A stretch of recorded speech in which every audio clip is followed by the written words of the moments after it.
by drawing 2 ears. Connect the ears with a curved line. Now continue by drawing the body.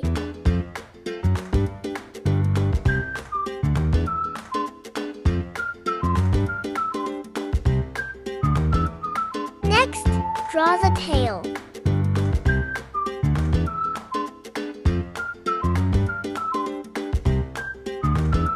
Then draw the cute eyes, mouth and whiskers.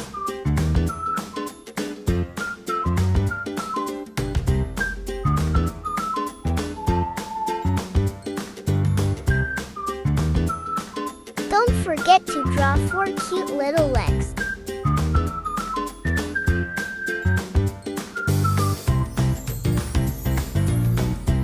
Lastly, draw a heart inside the speech bubble to make the drawing cuter.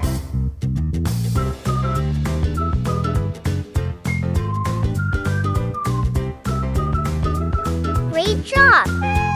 Now, color the cat with any color you want.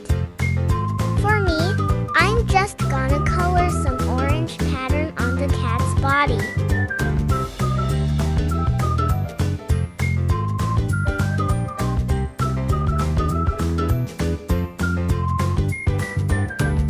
Then color the heart with red. We are done. Thanks for watching. Please like and subscribe.